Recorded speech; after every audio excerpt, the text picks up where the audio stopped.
Hope you all are fine and doing well. So today we will discuss our chapter number 12, that is chi-square test.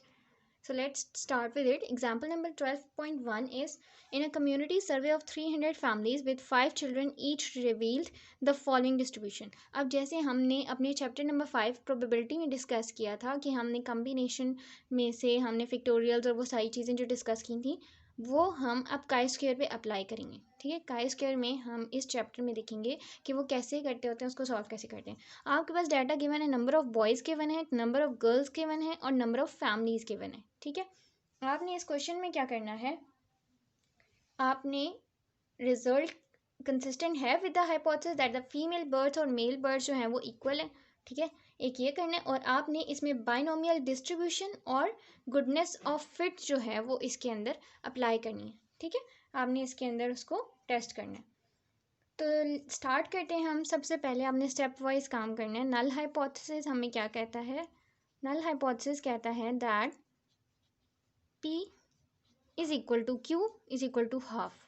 ठीक है, male और female birds की equal, P आप suppose कर लें mails हैं और Q आप सपोज कर लें फीमेल्स हैं। ठीक है, तो मेल और फीमेल्स की इक्वली प्रोबेबल हैं। ठीक है, नल हाइपोथेसिस ये कहता है, जबकि ऑल्टरनेटिव हाइपोथेसिस कहता है, ऑल्टरनेटिव हाइपोथेसिस हमें कहता है that H1 P is not equal to Q। ठीक है, which is not equal to half. तो एक्सपेक्टेड फ्रीक्वेंसी फीमेल बर्ड की हमारे पास क्या होगी, दैट इज, अब हम कैलकुलेट करते हैं एक्सपेक्टेड फ्रीक्वेंसीज। ठीक है, एक्सपेक्टेड फ्रीक्वेंसी, और मैंने आपको क्या कहा था यहाँ पे बाइनोमियल डिस्ट्रीब्यूशन और test the goodness of fit जो है वो हमने इसके अंदर अप्लाई करना है, इसके अंदर हम लोगों ने फिट करना है। एक्सपेक्टेड फ्रीक्वेंसी जो है वो हमारे पास क्या, हम कैसे कैलकुलेट करेंगे उसको, उसके लिए फॉर्मूला होगा FR is equal to N dot small C small C, ये N ऊपर चलेगा, R PR QN minus R। ठीक है, यहाँ पे अब आप देखेंगे आपके पास कैपिटल N की क्या वैल्यू है, ये जो आपको 300 फैमिलीज गिवन है। ठीक है, N इज इक्वल टू 300 हो गया। स्मॉल n आपके पास कितने नंबर हैं, 1 2 3 0 1 2 3 4 5 हो गए। ठीक है, और R आपके पास क्या होता है, वो आपको आगे जो भी आपके पास वैल्यूज़ आएंगी वो आपने उस तरीके से R को डालते जाना है। जस्ट सपोज सबसे पहले आप यही फॉर्मूला यूज़ करते हैं, FR is equal to N dot C NR PR QN minus R। ठीक है, FR की वैल्यू सबसे पहले आप पुट करेंगे 0। ठीक है, क्योंकि आपकी 5 तक वैल्यूज़ हैं तो आपने सबसे पहले ये, आप इसको यूँ भी लिख सकते हैं 0 1 2 3 4 5, ये आपके पास R की वैल्यूज़ हैं। ठीक है, तो आपने सबसे पहले 0 के साथ कैलकुलेट करना है। N आपके पास था 300 डॉट C की वैल्यू आपने C वैसे ही उतारना है। N की वैल्यू आपके पास क्या थी, 5 थी ऊपर, और R आपने अभी क्या लिया था, 0 लिया था। डॉट P आपके पास क्या था, हाफ था, मैंने आपको ऊपर बता दिया, P हाफ था, और R आपके पास था 0, Q भी आपके पास हाफ था, और N आपके पास क्या था, 5 माइनस 0। अब हम देखते हैं हमने इसको कैलकुलेट कैसे करना है, या हमने इसको सॉल्व कैसे करना है। उसके लिए हम क्या करेंगे, हमारे पास आपको याद है कम्बिनेशन का फॉर्मूला होता था, C is equal to N factorial divided by R factorial N minus R factorial. ठीक है, N आपको यहाँ पे क्या गिवन है, N आपको गिवन है 5 का फिक्टोरियल, डिवाइडेड बाय R आपको गिवन था 0 का फिक्टोरियल। N आपके पास था 5 माइनस R क्या था आपके पास 0, और ये आपके पास आ गया फिक्टोरियल। फिक्टोरियल को आप कैसे खोलते हो, 5 के फिक्टोरियल 5 4 3 2 1। ठीक है, ये इसका खुल गया। 0 आपने वैसे ही लिख देना, या ना भी लिखें तो छोड़ दें। 5 को 5 में से 0 माइनस करें, दैट इज़ 5 एंड फिक्टोरियल। ठीक है, अब ये आपने वैसे ही लिख देना है, 5 4 3 2 एंड 1 डिवाइडेड बाय 5 का फिक्टोरियल खोलें, 5 4 3 2 एंड 1। अब इन सबको आपने डॉट डॉट से बीच में, दैट्स मीन आपने इनको मल्टीप्लाई करना है। अब इनको मल्टीप्लाई करेंगे, आपके पास आंसर आएगा 120, डिवाइडेड बाय इनको भी मल्टीप्लाई करके 120 आंसर आएगा। दोनों को कट करेंगे, आपके पास आंसर आएगा 1। ठीक है, अब हम ये वैल्यूज़ पुट करते हैं इस फॉर्मूला के अंदर। मैं आपको यहाँ पे ही करके बता देती हूँ। एफ आपके पास 0 आ गया इज इक्वल टू एन आपके पास 300 वैसे ही आ गया। ये जो आपने निकाला था इसका आपके पास आंसर आया था 1, ठीक है, 1 आंसर आया था ना, आपने 1 लिख दिया, ठीक है, डिवाइडेड बाय, अब 1 divided by 2 raise to the power 0, any value, any X की पावर जो भी वैल्यू होती है, जस्ट सपोज कि एक्स की वैल्यू यहाँ पे 1/2 दी हुई है, कोई भी वैल्यू रेज टू पावर 0 जब होगी वो किसकी इक्वल होती है, 1 की इक्वल, ठीक है। और 1 डिवाइडेड बाई 2, 5 माइनस 0 5 ही होता है, ठीक है। तो 1 डिवाइडेड बाई, आप इसको लिख सकते हैं 2 रेज टू पावर 5 है ना, तो 5 मतलब 2 को आपने 5 टाइम्स मल्टीप्लाई करना है, तो वो क्या आएगा, 32 आएगा। यहाँ पे आपने लिख दिया 32। जब आप इसको इसके साथ डिवाइड करेंगे, बीच में तो 1 है तो मल्टीप्लाई हो जाएगा, 300 डिवाइडेड बाई 32, तो आपके पास F0 फ्रीक्वेंसी 0 की किसकी इक्वल आएगी, 9.375, या फिर आप इसको 9 भी लिख सकते हैं, ठीक है। तो ये आपके पास आ गया फॉर 0। अब हम कैलकुलेट करेंगे फॉर 1 2 3 4 एंड 5, क्योंकि आपके पास आर की क्या वैल्यूज़ हैं, 0 1 2 3 4 एंड 5। अब नेक्स्ट आपके पास आता है एफ आर, उसी तरह फॉर्मूला लिख लें ऊपर, N dot C N R P R Q N minus R, ठीक है। अब आपने एफ की क्या वैल्यू पुट करनी है, 1 पुट करनी है, ठीक है।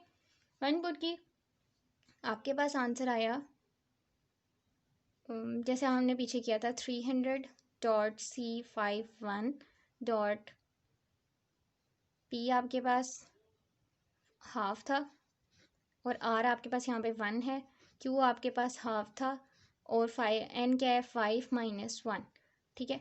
अब आपने इसको कॉम्बिनेशन को देखना है कि आप इसको कैसे करेंगे, F1। अब इसके लिए हम एक छोटी सी लाइन लगाते हैं, हम यहाँ पे कर लेते हैं, ठीक है। हमारे पास क्या था formula, C is equal to N factorial divide by R factorial N minus R factorial, ठीक है। तो एन हमारे पास क्या था, 5 का फिक्टोरियल डिवाइडेड बाय आर की वैल्यू यहाँ पे हमें क्या गिवन है, 1 का फिक्टोरियल, ठीक है, 5 minus 1 and factorial, 5 factorial open करें, 5 4 3 2 एंड 1 डिवाइडेड बाय 1 का फिक्टोरियल 1 ही होता है, 5 minus 1 is 4 and factorial is equal to 5 4 3 2 and 1 divided by 4 का फिक्टोरियल 4 3 2 एंड 1, ठीक है। अब आपने क्या किया, इस 4 3 2 1 को इस 4 3 2 1 से कैंसिल कर दिया, आपके पास पीछे रिमेनिंग क्या बचा, दैट इज़ 5। आपने इस 5 को यहाँ पे लिख देना है, ठीक है। अब हाफ की जगह हाफ 1 डिवाइडेड बाई 2 आपके पास वैसे ही आएगा, 1 डिवाइडेड बाई 2 ही आएगा, और 1 डिवाइडेड बाई 2 5 माइनस 1 था ऊपर, तो वो आपके पास क्या आ जाएगा, 4 इज इक्वल टू 300 वैसे ही लिखा आपने, 5 भी लिख दिया, 1 डिवाइडेड बाई 2 भी वैसे ही लिख दिया, और 2 को 4 टाइम्स मल्टीप्लाई करें, 2 2 2 एंड 2 2 2 4 4 2 8 एंड 8 3 32, 8 3 24, 1 डिवाइडेड बाई 24, तो ये आपके पास आंसर आया F1। अब आपने इन सबको मल्टीप्लाई किया, अब आपने 300 को 500 से मल्टीप्लाई किया, आपके पास आंसर आया 1500, ठीक है, डिवाइडेड बाय, आप कर सकते हैं 16 2 32, सॉरी इट वाज 16 2 32 आ गया। जब आपने इसको इसके साथ डिवाइड किया तो आपके पास आंसर आएगा 46.87, या फिर आप इसको 47 भी लिख सकते हैं। ये आपके पास आ गया F1 का। इसी तरह अब हम कैलकुलेट करेंगे फॉर द F2, ठीक है। F2 को कैलकुलेट करने के लिए आपने क्या किया है, एन की वैल्यू आपके पास वही 300 थी, सी एन की वैल्यू 5 थी, आर की वैल्यू आपके पास अब 2 आ गई है, पी की वैल्यू हाफ थी, आर की वैल्यू आपके पास 2 है, क्यू की वैल्यू फिर से हाफ होगी, और 5 माइनस 2, ठीक है। यहाँ पे हमने 300 वैसे ही नीचे उतार दिया। अब C52 हम देखते हैं उसका क्या आएगा। सबसे पहले हम 1 डिवाइडेड बाई 4 कर लेते हैं क्योंकि ऊपर स्क्वायर है, फिर 1 डिवाइडेड बाई 2 कर लेते हैं, यहाँ पे 5 माइनस 2 इज़ 3, ठीक है। अब सेम कम्बिनेशन 5 और 2 का देखते हैं, N factorial divide by R factorial N minus R factorial, N आपके पास था 5 का फिक्टोरियल, आर यहाँ पे आपको 2 गिवन था, 2 factorial 5 minus 2 and factorial, 5 factorial is 5 4 3 2 and 1 divided by 2 का factorial is 2 and 1, 5 minus 2 is 3 factorial, 5 4 3 2 and 1 divided by 2 and 1, और हम इसको क्या लिखेंगे 3 2 एंड 1। अब इस 3 2 1 को आप इस 3 2 1 के साथ कैंसिल करके ऊपर आपके पास आ गया 5 एंड 4, नीचे आपके पास आ गया 2 एंड 1, 5 4 ज़ा 20, 20 एंड दिस इज 2, ठीक है। 2 को आप 20 से कट करते हैं, यहाँ पे आ गया 10, तो 5/2 का फैक्टोरियल आपके पास क्या आ गया, 10 आ गया, ठीक है। कम्बिनेशन आपके पास ये आ गया। अब हमने क्या करते हैं, इसको सॉल्व करते हैं। 300 multiply by 10, 1 divided by 4 and 2 2 ज़ा 4 एंड 4 2 ज़ा 8, 1 डिवाइडेड बाई 8। 300 को 10 से मल्टीप्लाई करें, आपके पास आ जाएगा 3000 डिवाइडेड बाई 8 4 ज़ा 32 एंड इसको जब आप डिवाइड करेंगे तो आपके पास आंसर आएगा 93.75, ठीक है। या फिर आप इसको 94 भी लिख सकते हैं। ये आ गया आपके पास F2। इसी तरह अब आप F3 का भी कैलकुलेट करेंगे। F3 का अब आप खुद कैलकुलेट करेंगे। यहाँ पे सिंपल आपने इसी तरह फार्मूला लगाना है PRQN-R, ठीक है।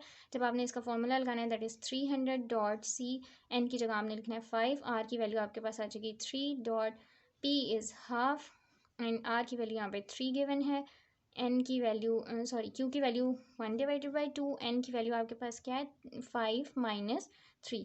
जब आप इसको सॉल्व करेंगे इसी तरह, ऊपर मैंने आपको 2 स्टेप्स बता दिए हैं, जब आप इसको सॉल्व करेंगे आपके पास आंसर आएगा 93.75 समथिंग और विच इज़ इक्वल टू 94, ठीक है। इसी तरह आपने F4 का भी कैलकुलेट करना है। F4 की वैल्यू आपके पास आ जाएगी 93.75 एंड F5 की वैल्यू आपके पास आ जाएगी दैट इज़ 9.375, ठीक है। आपने क्या करना है, आपने इसका काई स्क्वायर कैलकुलेट करना है।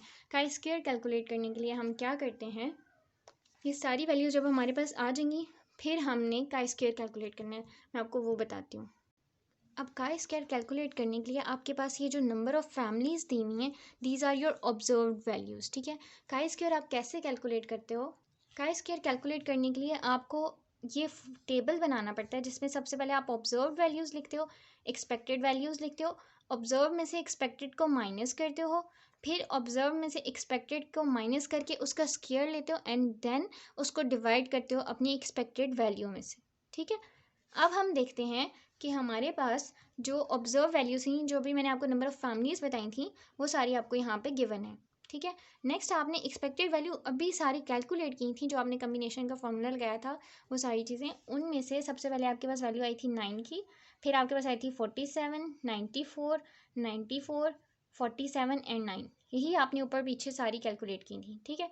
अब आपने इसको इसमें से माइनस करते जाना है, ठीक है। 3 1 -8 6 -3 एंड 1, ठीक है। फिर इनका हमने लेना है स्क्वायर, इनका स्क्वायर है 9 1 64 36 9 एंड 1, ठीक है। फिर आपने इन वैल्यूज़ को इसमें से माइनस कर देना है, इसको इसमें से माइनस करना है, आपके पास आंसर आएगा 1 0.02 0.68 0.38 0.19 0.11, ठीक है। अब आपने क्या करना है, इसका सम ले लेना है। Summation observe minus expected whole square divided by E is equal to, इन सब का सम करेंगे तो आपके पास आंसर आएगा 2.38 समथिंग, ठीक है। अब काई स्क्वायर का फॉर्मूला क्या होता है, chi square is equal to observe minus expected whole square divided by E, ठीक है। और वो अभी आपके पास क्या आई थी, दैट इज 2.38, ठीक है। अब डिग्री ऑफ फ्रीडम आपने कैलकुलेट करना है। डिग्री ऑफ फ्रीडम क्या होता है, n-1, ठीक है। n आपके पास क्या थे, टोटल 6 नंबर्स थे, 0 1 2 3 4 5 6 थे ना, तो 6 - 1 तो वो आपके पास आ गई 5, ठीक है। 5% जो था आपका लेवल ऑफ सिग्निफिकेंस था, 5% इज लेवल ऑफ सिग्निफिकेंस, ठीक है। और डिग्री ऑफ फ्रीडम आपके पास, हम अगर डिग्री ऑफ फ्रीडम भी देखें और 5% लेवल ऑफ सिग्निफिकेंस पे देखें तो आपके पास आएगी 11.07। काई स्क्वायर के लिए हमें ये टेबल गिवन होता है, हमने इस टेबल में से देखना है आपके पास अल्फ़ा कितना था, डिग्री ऑफ फ्रीडम आपके पास कितनी आई थी, 5 आई थी, ठीक है। और 5 ही आपके पास डिग्री ऑफ फ्रीडम कितनी थी, 5, और लेवल ऑफ सिग्निफिकेंस 5% अल्फ़ा था, ठीक है। तो 5% अल्फ़ा कितना होता है आपके पास, 0.05। आपने 0.05 वाली टेबल के अंदर देखना है और यहाँ से आपने 5 के अंदर देखना है, तो आपके पास वैल्यू क्या होगी, that is 11.07। So this is your chi square value, ठीक है। तो आपके पास काई स्क्वायर वैल्यू कितनी आ गई, 2.38। ये ग्रेटर लेसर है देन द टेबल वैल्यू, देखिए 11.07 है ना, उससे कम है ना 2.38। तो table chi square tabulated value आपके पास क्या थी, 11.07, ठीक है, एट 5% लेवल ऑफ सिग्निफिकेंस, ठीक है। तो आपने क्या कहा कि जब आपकी कैलकुलेटेड वैल्यू जो है वो लेसर होती है देन द टेबल वैल्यू, तो वो we fail to reject the null hypothesis. If you have any query, please let me know through your comments. Till then, take care of yourself. Allah Hafiz.